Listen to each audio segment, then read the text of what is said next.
el ejercicio legal del coloniaje fue todo un mecanismo destinado a impedir el progreso del país, concediendo a una compañía extranjera de extraer y explotar petróleo. The Falkland Islands and their dependencies remain British territory. Si quieren venir, que vengan. Esta epopeya que tenemos delante la van a escribir las masas progresistas. En Ushuaia, capital de las Islas Malvinas, capital de la Tierra del Fuego, Antártida e islas del Atlántico Sur. No es por parte del Reino Unido un ejercicio de soberanía, es un ejercicio de colonialismo.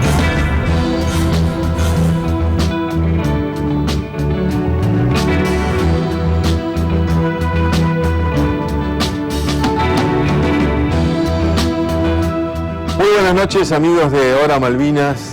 Hoy estamos frente a un programa no solo muy especial y un programa único, porque es además el último programa del ciclo Hora Malvinas de este año, sino también por quien hoy realmente nos visita y ha tenido la mejor de las disposiciones para estar presente en este programa. Realmente cuando hablamos del conflicto de nuestras Islas Malvinas, una de las primeras cosas que afortunadamente gracias al programa nos viene a la mente es traer y acercar a ustedes justamente a quienes participaron como héroes auténticos en la gesta de Malvinas. Y una de las preguntas siempre que uno se hace es realmente, cuando hablamos de héroes de nuestras Islas Malvinas, ¿quiénes fueron los que realmente pusieron el pecho a las balas? Sabemos que fueron muchos, pero algunos tuvieron una participación muy importante, y en este caso, quienes justamente fueron los primeros. Y cuando hablamos de los primeros, en este caso, tenemos que citar inevitablemente a quien hoy justamente nos acompaña para este último programa, quien es el ahora capitán de fragata Eduardo Sequeira, entonces cabo principal, comando anfibio, infante marina, que estuvo presente como el primer hombre que pisó suelo de Malvinas aquel 2 de abril, y con él vamos a charlar y quiero saludarlo. Muy buenas noches, ¿cómo le va? Buenas noches, ¿qué tal?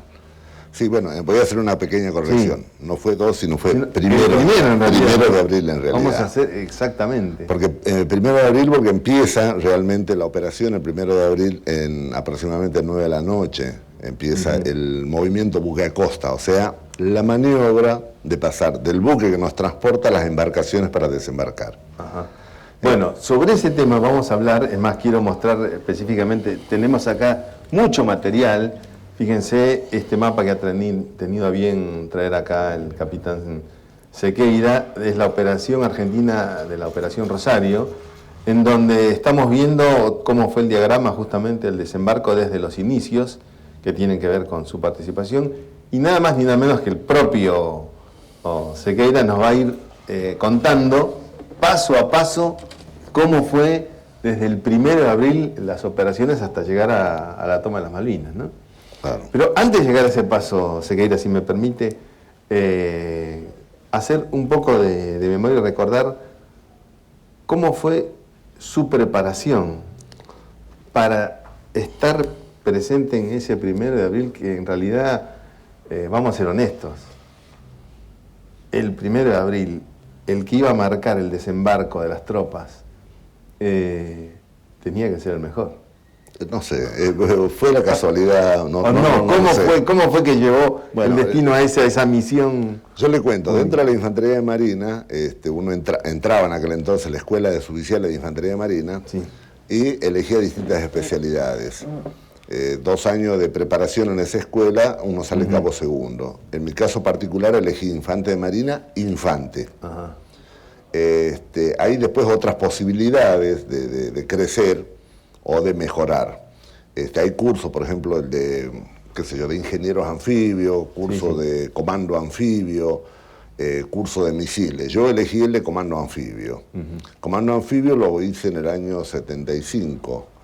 Es un curso muy duro, empezaba en aquel entonces en el curso de paracaidismo en ejército, después seguía con el curso de buceo en la escuela de buceo en Mar del Plata, después el de reconocimientos anfibios que se hacía en la propia unidad, en la agrupación de comando anfibio, y al final el de comandos, que es un curso muy exigente que se hacía en ejército y duraba más o menos 3 meses y un poquito más. Más o menos el equivalente a los SEAL norteamericanos, ¿no? Lo que pasa es que los SEAL son un poquito más completos, porque en ese entonces el curso comando, por ejemplo, podían no ser paracaidistas, pero lo incorporan posteriormente. De hecho, yo ya era paracaidista. Claro, yo ya era paracaidista cuando fui. Y después uno va perfeccionándose, por ejemplo, de ser un paracaidista que se engancha y se tira y se abre solo, a ser paracaidista comandado, donde uno tiene la posibilidad de realizar la apertura manual del paracaídas a la altura que uno desea hacerlo. De hecho, hay en el mundo hay distintos tipos de infiltración aérea que es con paracaídas a altas alturas. Por ejemplo, estamos hablando de 13.000 metros, se salta con oxígeno, y hay 2 versiones. Una, la americana, que es hacen caída libre y abren a los 700 metros, o sea, de los 13.000 a los 700 metros, y llegan al objetivo donde quieren llegar. Y está la versión europea, alemana precisamente, que saltan a 13.000 metros y abren. Y a partir de ahí, con unos paracaídas especiales, pueden hacer aproximaciones de hasta 80 kilómetros horizontal. Sirve para precisamente meterse en territorio. O sea, uno puede saltar en una frontera y llegar a aterrizar 80 kilómetros más adelante. Prácticamente volar. Es prácticamente volar porque se utilizan técnicas, se utiliza el bariómetro para ver las térmicas, cómo van corriendo, se utiliza GPS, porque todo se planifica con un GPS para viajar al lugar donde uno quiere llegar. Lo cierto es que Sequeira se prepara de esa manera siendo cabo principal. Cabo segundo. Cabo segundo, año 75, después hice cursos de montaña en Bariloche, donde se hacen los cursos para escalar y para esquiar, o sea, curso invernal, que es de esquí, y estival, que es de escalamiento, básicamente. Después curso de cazador de monte, cazador de montaña, de francotirador, cursos de explosivos. Hay una serie de cursos que uno va haciéndolo a medida que va pasando el tiempo. Eso fue previo. Todo esto en el supuesto caso que surja un conflicto, el comando está preparado. Siempre. Por ahí ni pasaba cuál iba a ser la misión de todo esto, ¿no? No, obviamente. Fíjese que los adiestramientos se hacen en distintos ámbitos geográficos. Por ejemplo, durante esos años estábamos acá en Tierra del Fuego, durante 30 días viviendo en cueva de nieve, haciendo supervivencia, haciendo prácticas de operaciones con embarcaciones menores. Por ahí terminaba el adiestramiento acá, subíamos en un avión y íbamos a Mar del Plata, donde estaba la base de los comandos. Estábamos 4 o 5 días, nos alistábamos y después íbamos a Formosa, por ejemplo. O sea, cambiamos de ámbito geográfico en forma constante durante todo el año. Toda la geografía argentina. Exactamente, o sea, siempre viajando porque no sabíamos dónde podíamos tener un conflicto. Y para lo cual tenemos que preparar en todos los ámbitos geográficos que tenemos nosotros, que son muchos. Entonces, hay que estar preparado, tener la vivencia. La única forma de preparar es tener la vivencia. Claro. Porque uno sabe cómo va a resolver los problemas que se lo susciten en el lugar viviéndolo. Una cosa es leerlo, y otra cosa es estar... A eso hay que sumarle después el hecho de que tenga un enemigo real que lo puede matar. Claro. O sea, nosotros preparamos en el límite, lo máximo de exigencia. Después el sumo de la exigencia sería con un enemigo real. Claro. Pero hasta ese momento uno cree que es improbable siempre, ¿no? No, obviamente. Aunque está preparado para eso. Claro. Pero hipótesis de conflicto, hubo con Chile en su momento, antes de la Malvinas. Sí, claro, antes de la Malvinas también hubo con Chile, qué sé yo, pero la idea nuestra es siempre prepararnos lo mejor en las mejores condiciones o en las peores condiciones, con las malas condiciones meteorológicas, con viento, con mares que sean increíbles, de lo bravos que están. Nosotros hacíamos las proyecciones sobre las costas, con bote de goma o con kayak. Claro. O sea, siempre, normalmente, el kayak vendría a ser la fracción, los ojos adelantados de una fracción que está por desembarcar en botes. Esa es la técnica. O sea, de esas ejercitaciones, como la que yo tuve que vivir en Malvinas, había hecho cientos de veces con distintos tipos de mar, en lagos, en ríos. O sea, era una copia de algo que ya había hecho en forma reiterada. Imagínate, esa es la confianza que le daba en la misión que... Claro, o sea... ¿En qué momento es que recibe la orden de hacer esa misión? ¿Sabía de un principio? No. Nosotros cuando embarcamos, cuando nosotros yo no estaba en la unidad de comando. Ese año, en el 82, tenía que ir a desempeñarme como instructor en la Escuela de Suboficiales de Infantería Marina. Y hago el pase, efectivo el pase en febrero, me presento allá y empezamos a preparar los nuevos infantes de Marina. A darle un barniz como para que empiecen a cursar como infantes. Cuando terminamos ese periodo de selección, un día había terminado una guardia y el oficial de guardia me manda a llamar y me dice, che, tiene que reunirse esta noche en la agrupación de comando anfibio a las 9 de la noche, 21 horas. Así nomás. ¿Qué pasa? No sé, me dice. Bueno, listo, comprendido. Eran las 6 de la tarde. Entonces me voy a mi casa, yo estaba viviendo en Mar del Plata, en un alquilado ahí, y a las 9 de la noche me presento en la unidad. Y empezamos a ver unos caras de comandos que estaban en otros destinos. O sea, para esa misión convocaron a todos los comandos que andaban en otros destinos y nos reunieron ahí en la agrupación de comando anfibio. Bueno, de las 9 de la noche charlando con uno y otro, ¿qué pasa? No sé, ¿qué pasará? A las 12 de la noche llega el comandante que estaba en Puerto Belgrano recibiendo la orden. Bueno, llegó el comandante, se hizo una reunión muy breve, 15 minutos, en donde el comandante, que era el capitán Sánchez Sabarot, plantea que vamos a hacer una operación real, que vamos a desembarcar de un buque de superficie, podría haber sido un submarino también, ¿no? Que íbamos a tomar una casa de gobierno y que íbamos a tomar un cuartel. Lo único, esa fue la orden preparatoria, para lo cual al día siguiente, 9 de la mañana, teníamos que reunirnos para empezar a alistar los medios. A las 9 de la mañana uno iba, se fijaba en un cartelón y estaban la ubicación o el rol de combate. Entonces ahí descubro que yo estaba formando una organización llamada Cachiyuyo y era la sección, la seguridad de la sección esa, conformada por 2 kayak. En el kayak que me toca estar a mí estaba con el teniente Schweizer en ese entonces. Teniente Schweizer había sido alumno 1 año o 2 años antes de mí, yo estaba como instructor de él.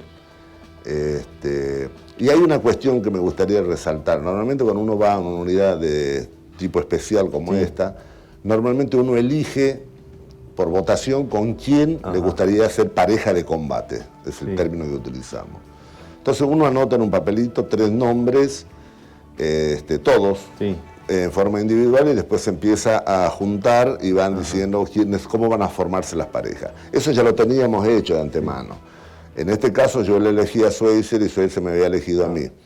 Y él era el jefe de la sección esta de los 2 kayak. Que hasta ese momento sabían cómo iba a ser la operación, pero no dónde. No dónde, exactamente. El dónde no lo sabíamos. Sabíamos cómo iba a ser la operación, para lo cual sabíamos qué medios utilizar, pero no sabíamos dónde. Bien. ¿Te parece ahí? Hacemos una pausa. Sin ningún problema. Y después seguimos charlando con el capitán de fragata, comando anfibio, que realmente, bueno, es un lujo tenerlo acá porque fue, de acuerdo a los relatos que él va a tener y va a decir hoy con nosotros, el primer comando en tocar suelo Malvinas, el 1 de abril. Así. Volvemos luego a la pausa.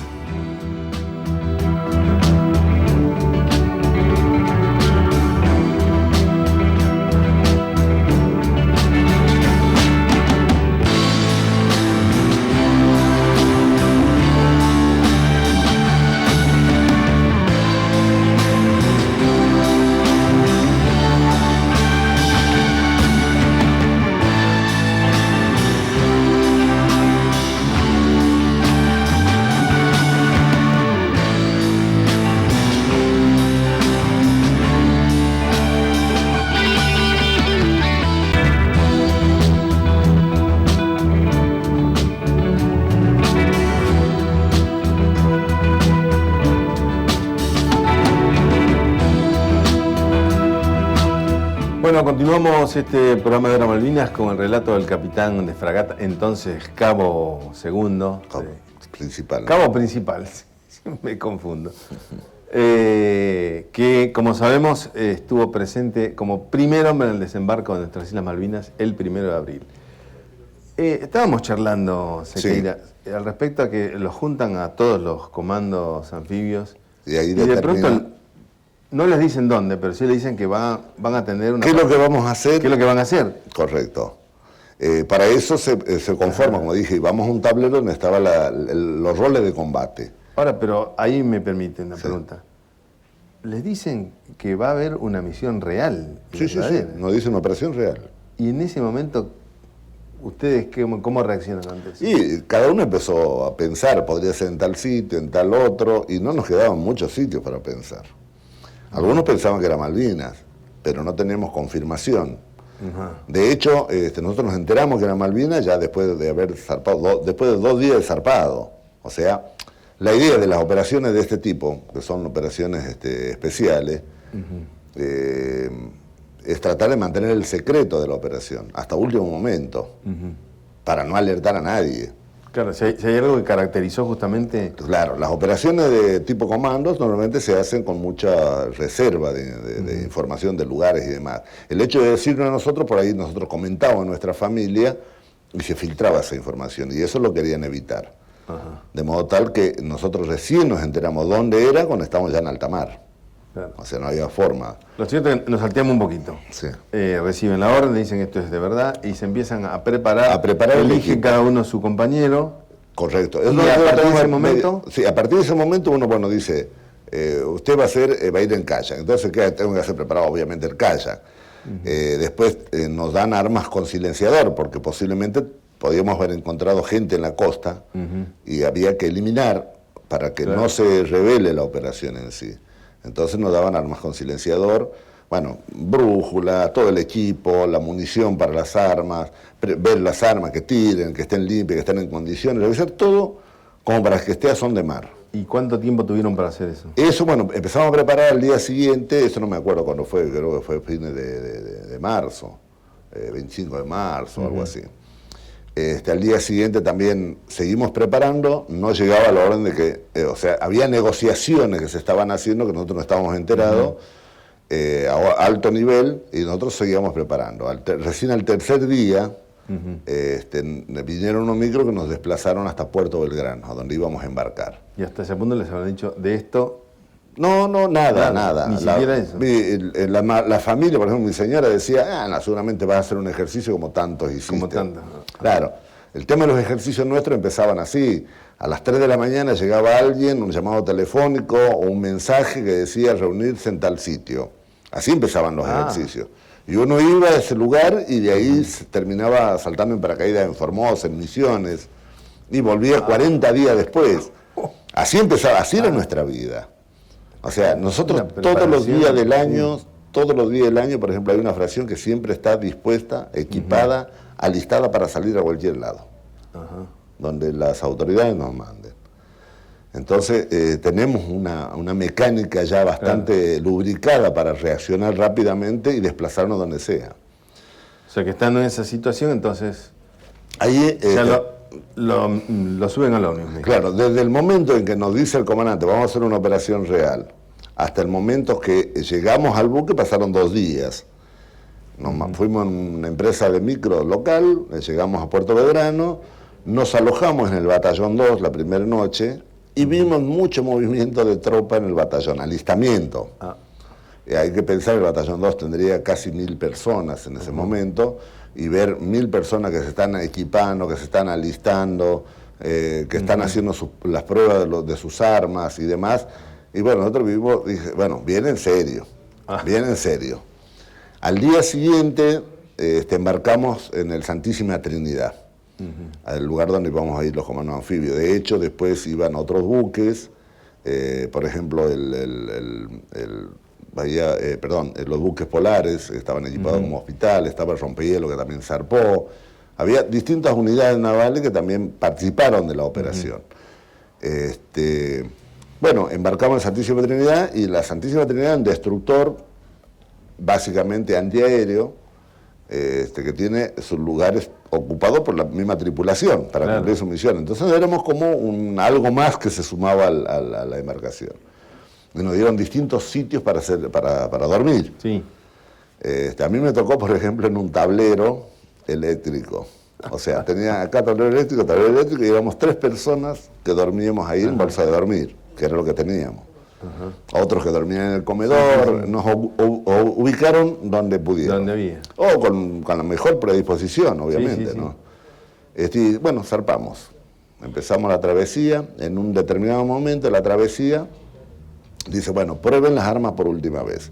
Entonces fuimos a la cubierta de vuelo, cargamos los cargadores con munición de guerra y empezamos a probar las armas que funcionan. Inmediatamente después hicimos limpieza de armas y ya nos quedamos con la munición que íbamos a utilizar. Yo llevaba algo de 3.000 tiros 9 milímetros, 20 granadas, 10 defensivas, 10 ofensivas. 3.000 tiros.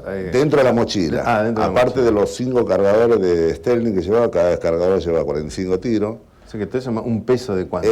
No, era bastante pesada mi mochila. De hecho, muy poco abultada, pero bastante pesada. Y una ración de combate. O sea, solamente para un día de combate. Munición para bastante, pero comida muy poca. Y normalmente uno no puede llevar todo lo que quiere. Claro. Aparte no sabíamos cuánto iba a durar. De hecho, nosotros estamos preparados para hacer supervivencia. Claro. La ración de combate es lo último que se toca. O sea, suponiendo que nosotros tuviéramos que haber quedado aferrados en el terreno y tendríamos que haber aguantado algunos días, lo primero que se hace es tratar de sobrevivir con lo que la naturaleza brinda. Y de emergencia, de última, se toca la ración de combate. Así que no había problema. Bueno, durante la travesía teníamos los 2 kayaks. Curiosamente, el mar era muy bravo durante la travesía. De hecho, nos rompe un kayak. Nos lo destruye porque son kayaks desarmables. Desgraciadamente no lo traje porque es grandote, ¿no? Pero lo tengo en mi poder. Lo destruye y se lo lleva el mar. Queda un kayak. Y el kayak que es destruido era el mío. Pero el jefe de la operación era el teniente Schweizer. Y yo era su pareja de combate, entonces él pasa al otro kayak y por supuesto paso yo también a ese kayak. Bueno, llegamos a la zona de operaciones donde ya no había alternativa, no había negociación que sirviera, sino se iba a ejecutar la operación. Y ahí ya sabían, eran las Malvinas. Ya sabíamos, es la noche anterior al desembarco, nos dieron la orden de operaciones. Ahí supimos con certeza dónde íbamos. Porque hasta ese entonces estábamos navegando con poca velocidad porque se estaban realizando negociaciones a nivel político. Claro. Entonces, durante eso nosotros esperando, porque el buque podía haber llegado en 24 horas. ¿No? O sea, tomó un margen de tiempo como para llegar, para que se realicen las negociaciones políticas o diplomáticas. Y bueno, llegamos al Llegan al punto en el cual Santísima Trinidad se tiene, digamos. Claro. Llegamos a un punto ya al sur de Malvinas, 9 de la noche aproximadamente. O sea, llegamos antes. ¿Podemos ver el mapa? Sí, ahí, ahora sí. Más o menos aproximadamente la Santísima Trinidad fondea por esta zona. Nosotros tenemos que hacer un desembarco precisamente en este sitio. Había una pequeña ría adentro de una playa, ahí teníamos que desembarcar. Esto es 9 de la noche, empezamos a movernos, a transbordar, o sea, a embarcarnos en los botes neumáticos y en los kayaks. Inmediatamente después empezamos a remar hacia el lugar del sitio de desembarco. Yo tenía mi brújula colocada en el kayak, con lo cual sabía el rumbo que tenía que seguir. Y ya tenían el lugar predeterminado. El lugar predeterminado de desembarco exactamente era en una ría, en la entrada de una ría, en una playa que estaba a la derecha. Ese era el sitio donde teníamos que desembarcar. Y de ahí estaba todo concebido, la ruta de aproximación, por donde teníamos que ir hasta llegar. Hasta el cuartel de Royal Marine, que estaba en este sitio, y la fracción de Giachino, en donde tenías que separarse de nuestro grupo para marchar sobre la casa de gobierno. Entonces empezamos a remar. Al principio fuimos en un bote, pero como hay mucha alga, mucho cachillullo, entonces por ahí las patas del motor se trababa y había que cortar las algas y seguir avanzando despacio para que no haya tanto ruido. El motor hace ruido, obviamente, y cuando va más despacio se escucha menos. En determinado momento le digo a Schweizer, vamos al kayak, porque con el kayak podíamos avanzar mucho más rápido, porque remando normalmente la puntita de la pala es la que toca la superficie del agua, no hay que meter el remo a fondo, con lo cual nos separamos rápidamente del grupo de botes. En determinado momento me dice Schweizer que él llevaba un visor nocturno, nocturno mismo que tenían los ingleses, y ese tiene 2 modos de uso. En activo uno emite una señal infrarroja, O sea, no es visible al ojo humano, pero con otro visor similar uno puede ver. Y después pasivo, que es que utiliza o amplifica las luces de las estrellas, las luces que haya por ahí, las amplifica muchísimas veces, con lo cual se ve muy bien. Bueno, nosotros íbamos en la segunda posición, íbamos en pasivo, no emitíamos nada. Pero empezamos a ver que desde la costa había una emisión. Ahí voy a hacer un paréntesis. Cuando estábamos a bordo acá todavía, no habíamos empezado a desembarcar, en determinado momento una bengala surca el cielo, una bengala roja. ¿Lanzada por quién? Por los ingleses. Inmediatamente después vemos que un vehículo se aproxima a la playa. ¿Por qué zona sería? Por esta zona. De hecho, yo saqué mi brújula que tenía colgada en el cuello, apunté y digo, el vehículo se va al lugar donde yo desembarco. Después digo, no, puede ser que lo haya afectado el magnetismo de los metales del buque, por ahí no estoy mirando con precisión. Cuando estaba ya en el agua, y cuando Schweitzer dice, veo una señal en infrarrojo, lo primero que hago, miro la brújula. Y le digo, estamos en el rumbo. Entonces pido el visor a él, miro, veo la señal, después bajo la mirada, veo la brújula y estamos en la dirección. Exactamente. Con lo cual yo empecé a pensar que tenemos una playa alternativa. Normalmente en una operación se planifica una, dos, tres playas alternativas. Entonces seguimos remando callados los dos y él me dice, y yo ya escuchaba la rompiente, porque estábamos cerca de la playa. Me dice, vamos a la playa alternativa. O sea, virar en ese momento a la playa alternativa significaba exponerse a la vista de los ingleses, porque tenemos que ir muy justo a la costa. Y la playa alternativa quedaba más o menos por este sitio. Pasar justamente pasar por frente. Y los ingleses estaban acá en esta punta. Entonces yo no lo veía conveniente exponernos a ir a la playa alternativa, no solo a nosotros, sino al grueso de los botes. No se olviden que eran 20 botes de goma. Atrás venían 20 botes de goma. Y yo pensaba en eso, quizás nosotros pasábamos desapercibidos, pero 20 botes de goma, aunque van con una distancia prudencial, los iban a ver. Y eran los 20 de goma que iban justamente a tomar la claro. Entonces, ahí hubo una charla de combate entre Schweitzer y yo. Entonces le decía, mire, si usted quiere ir a la playa alternativa, vaya, pero yo al resto de la agrupación lo voy a desembarcar acá.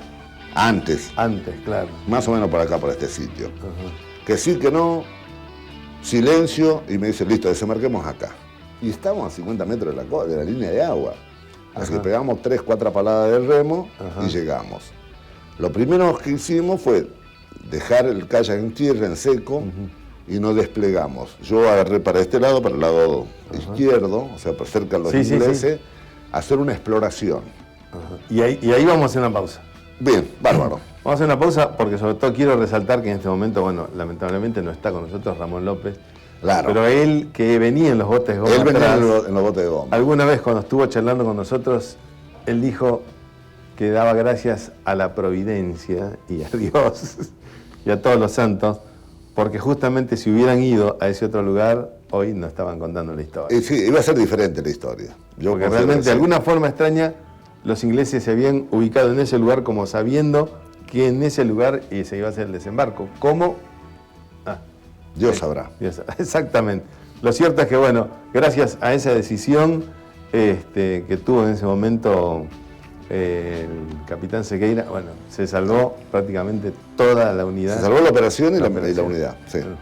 Bueno, vamos a seguir paso a paso, luego de la pausa, charlando justamente sobre estos momentos tan cruciales e importantes para la toma de nuestras Islas Malvinas, aquel aún 1 de abril.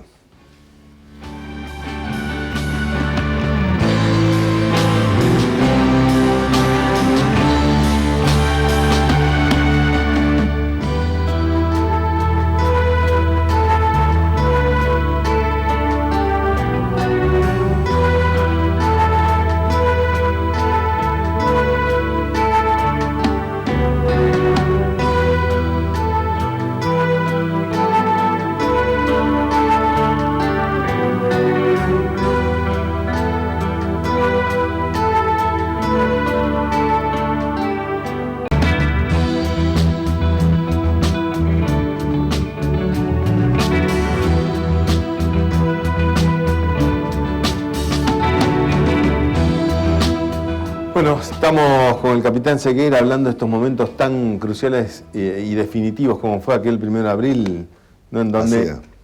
me contaba, con los kayaks deciden el nuevo punto de desembarco. El nuevo lugar de desembarco. Nuevo lugar de desembarco que estaba más o menos a 500, 600 metros del sitio donde teníamos que desembarcar. O sea, no había dificultad porque no se cambiaba mucho, porque de hecho la ruta que teníamos marcada, Sí. o sea, de desembarcar acá y hacer la ruta, más o menos la ruta era siguiendo por acá, por el borde de la ría, Ajá. y después a una alambrada, había un cruce con un camino que es este, seguíamos eso y nos orientamos básicamente por el Monte Ken.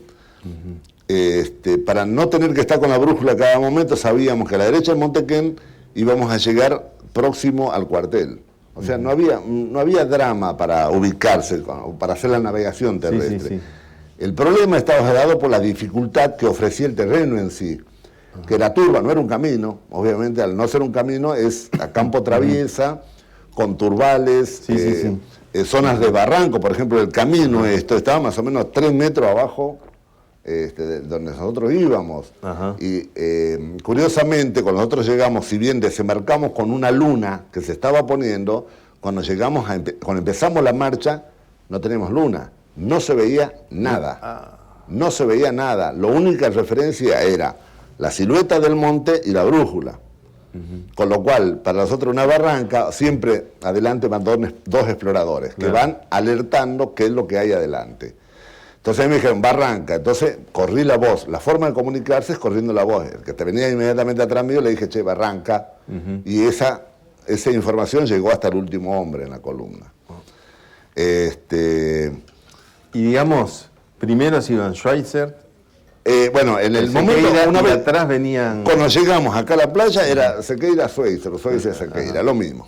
Sí. Acá, cuando se produce el encolumnamiento de la gente para hacer el despliegue, yo no quedo en primera línea, o sea, quedo en una... O sea, como era un golpe de mano, esto es un golpe de mano, la operación es un golpe de mano, dentro de la patrulla, porque forma una patrulla, la agrupación forma una patrulla, hay un escalón asalto, un escalón seguridad que aísla el objetivo y un escalón apoyo que apoya la operación del escalón asalto.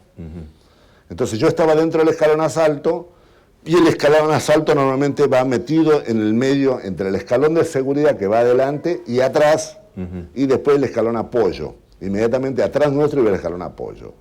¿Por qué? Porque el escalón seguridad tiene que asegurar el objetivo, bloquear el objetivo para que no reciba refuerzos. Con lo cual, acá hay un puente donde se colocó una carga explosiva, se apostó una ametralladora, como para que si iban refuerzos de Puerto Argentino hacia el cuartel, no pudieran superarlo. O sea, se completó el aislamiento del objetivo. Bueno, desplegamos para iniciar la marcha. Llegamos a un punto donde el capitán Giachino, con el grupo técnico que se llamaba, se abre de nosotros y camina hacia el cuartel, hacia la casa del gobernador. Él tenía la misión de capturar al gobernador, para lo cual se dirigen con un grupo de gente a cumplir esa misión. Exacto.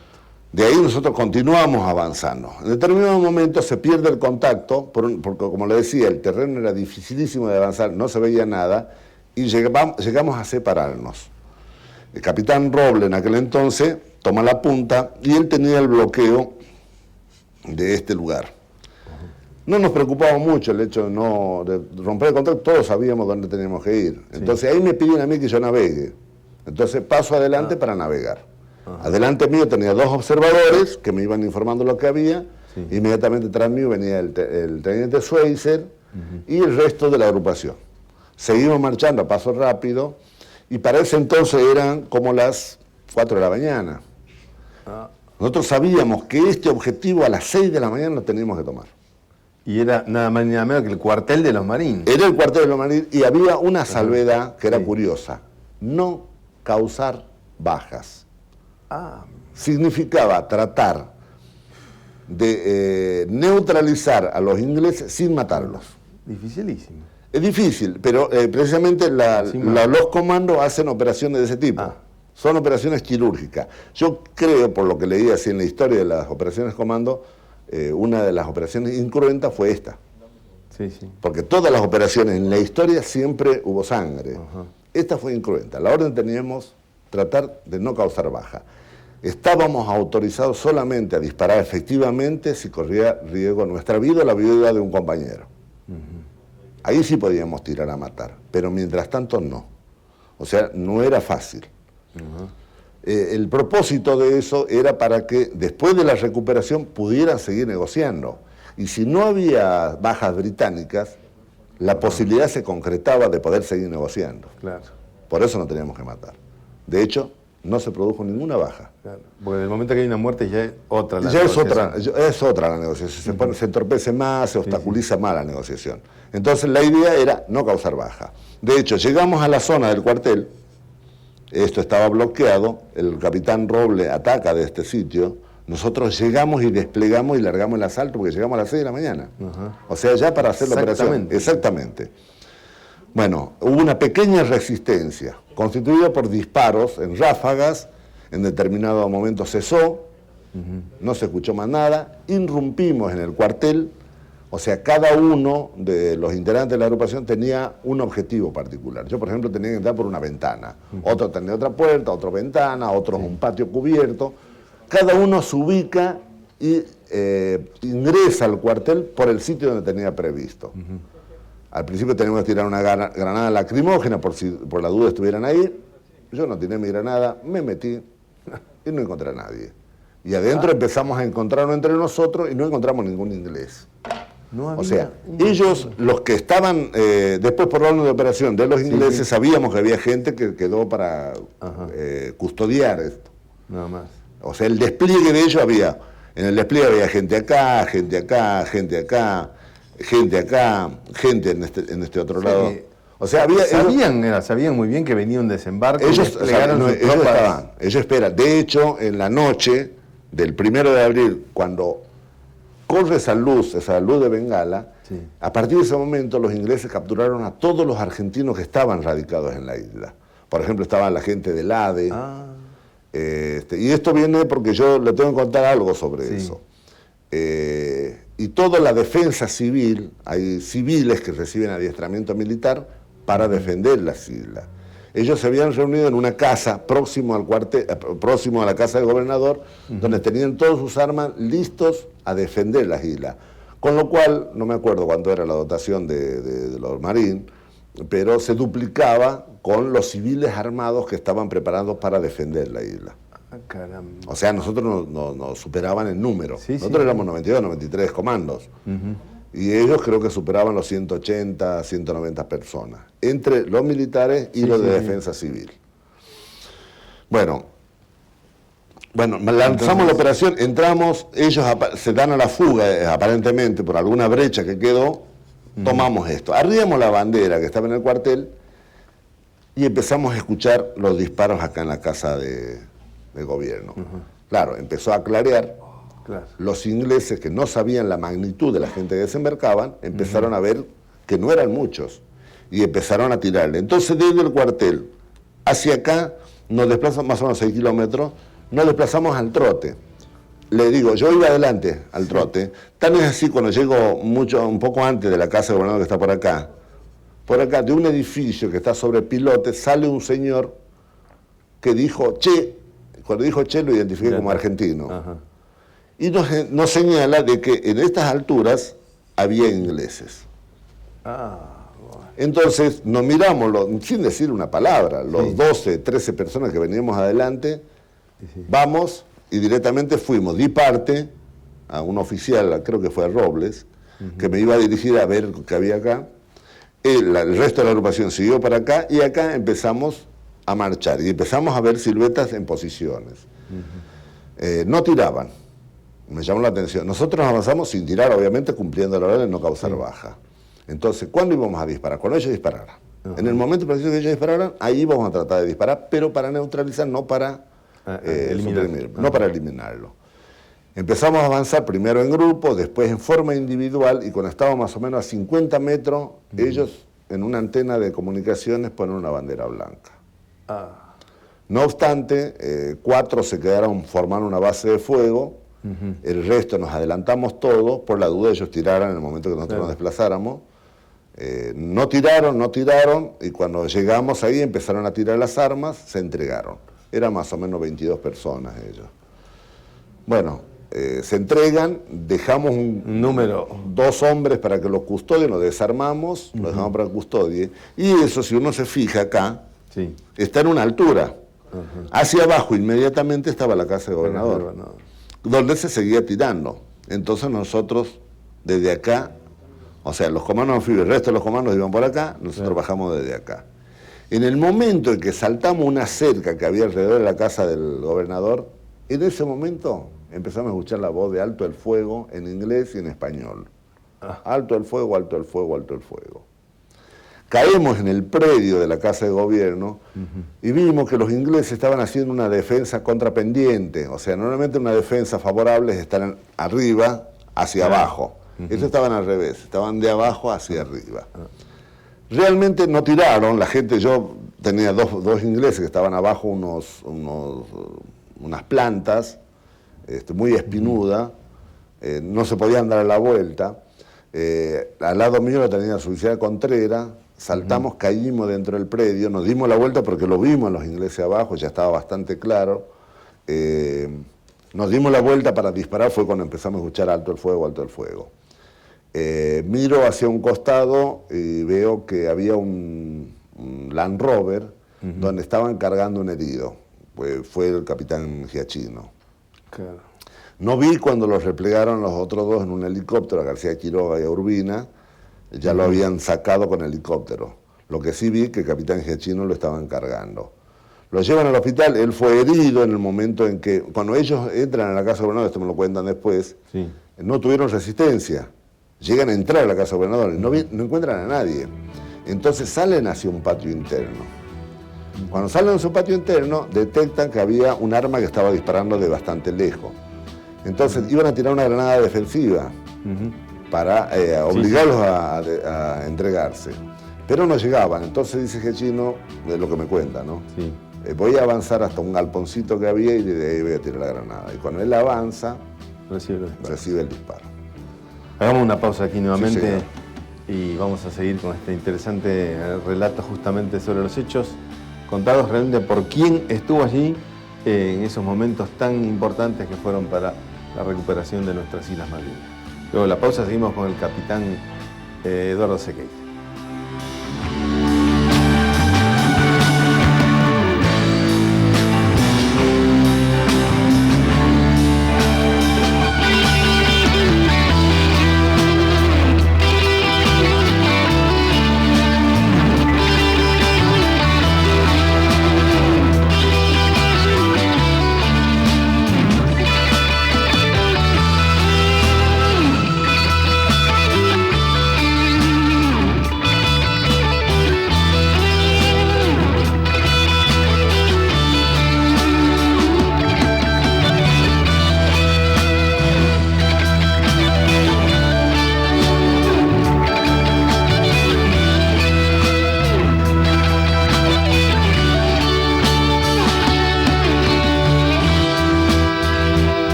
En este último bloque con esta interesantísima charla con el capitán de fragata Eduardo Sequeira, bueno, si me permite, un auténtico héroe del conflicto de las Malvinas. No, yo considero héroe personas que hacen mucho más de lo que les piden. Yo hice lo que me pidieron. Ahora, si me permite, después de las palabras dichas por López, bueno, que gracias a la acción de Sequeira se salvó prácticamente toda la misión de desembarco, ¿le parece poco? Yo no lo veía así, me lo mostró él. Eso me lo mostró él. Yo realmente no tuve en cuenta ese detalle. Sí. O sea, las habilidades para deducir cosas, situaciones y demás, uno lo va teniendo a lo largo de la vida, a lo largo del adiestramiento. Claro. Entonces, para mí fue una decisión que lo tomé porque me pareció lógico hacer lo que hice. Además, es poco también el reconocimiento que a posteriori no solo recibieron la mayor cantidad de héroes de las Malvinas, sino también, bueno, en el caso suyo, ¿Qué reconocimiento recibió? Yo recibo un reconocimiento primero de la Armada Argentina, que es esta medalla. Después la medalla del Congreso de la Nación Argentina, que es esta. Y después el reconocimiento de Ushuaia. La medalla, digamos... Esta es la que me da el pueblo de Ushuaia. La de la izquierda... Esta de la Armada y esta del Congreso de la Nación Argentina. Yo pienso que son las que uno tiene... Sequeira con esa se considera... Yo con eso me considero satisfecho. ¿Por qué? Porque tengo el reconocimiento del pueblo de la Nación Argentina, el pueblo de Ushuaia y de mi institución, que es la Armada Argentina. Yo con eso yo pienso que... Misión cumplida. Misión cumplida, no hice nada extraordinario, hice lo que me pidió el Estado. ¿Qué modestia? No, porque es así. O sea, a mí me preparan toda la vida para que haga eso. A veces hay oficiales que pasaron su vida y no hicieron nada más que cumplir el adiestramiento, el mantenimiento de las unidades. A mi generación nos tocó estar en Malvinas. Nada más. Pero es para lo que nos preparamos. Para eso nos preparan toda la vida. Y cuando uno ingresa a una institución militar, pienso que debe tener previsto en algún lugar de su cerebro que puede llegar a utilizarlo realmente en una guerra. Yo siempre lo tuve concebido, eso lo tuve totalmente en claro, que en cualquier momento podía ser. Y elegí precisamente una unidad especial, porque el que más posibilidad tiene de ejecutar una operación real es una unidad especial. Exactamente. Y bueno, para eso me preparo, y para eso nos prepara. Y después los pagos. Por ejemplo, uno ve acá, por ejemplo es un escudo, un trofeo de guerra. Ese escudito que vamos a ir a preguntar. Ese escudo lo tomé de una chimenea que había dentro del cuartel de Royal Marine. Había 40 escudos, 50 escudos. Elegí precisamente ese porque es del escudo de armas del destacamento Malvinas. De los Royal Marine que están en las Malvinas. Que están en las Malvinas. Lo elegí y lo traje y es lo que me acompaña siempre. Es mi trofeo de guerra. Es mi trofeo de guerra. Después, bueno, hay un montón, tengo fotografías que cuando yo vuelvo al continente, yo volví a Mar del Plata más o menos 6, 7 de abril. Después volví para acá, pero el 6, 7 de abril vuelvo a Mar del Plata y un amigo que tenía un puesto de revistas y diario me dice, tengo un regalo para vos. Y apareció la primera revista Gente que hace mención a la operación. Entonces hay varias fotografías que están acá en la mesa. Aquí tengo, voy a elegir justamente estas, ¿no?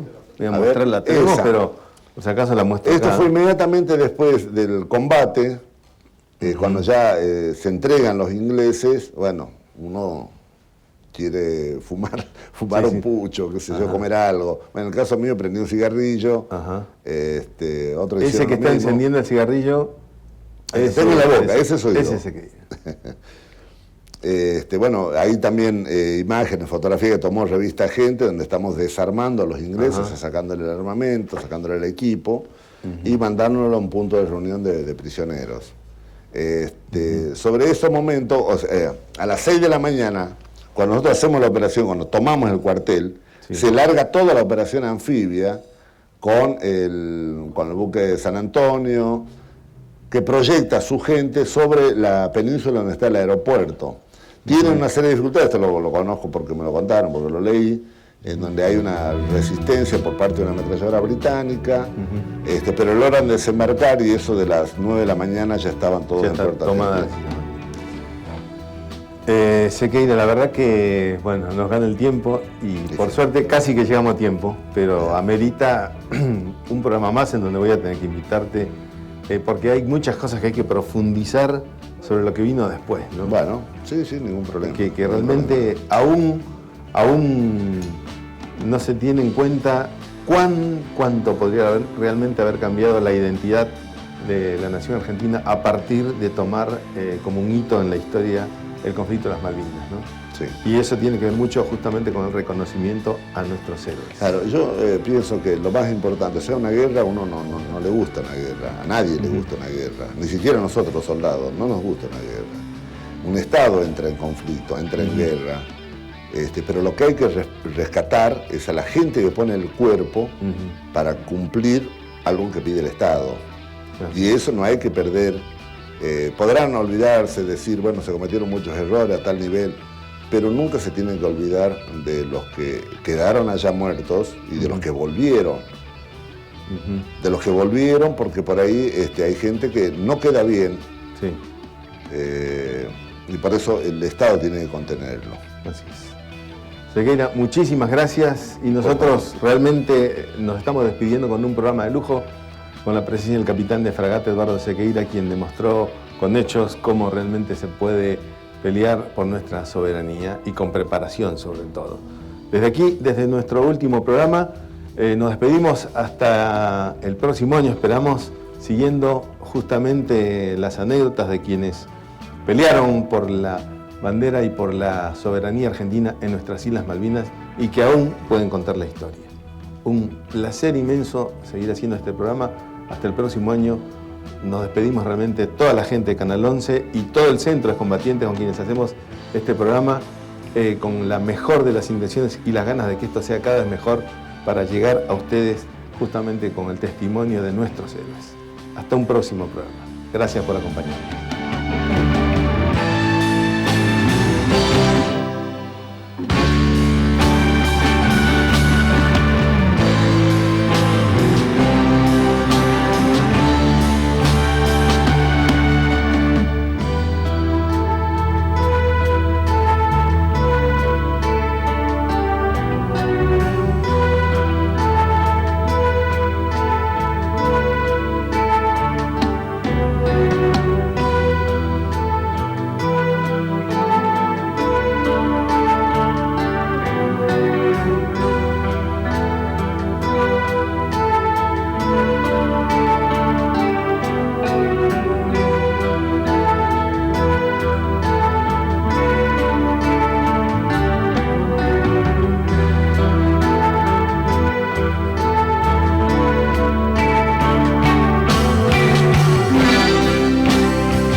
Concediendo a una compañía extranjera de extraer y explotar petróleo. The Falkland Islands and their dependencies remain British territory.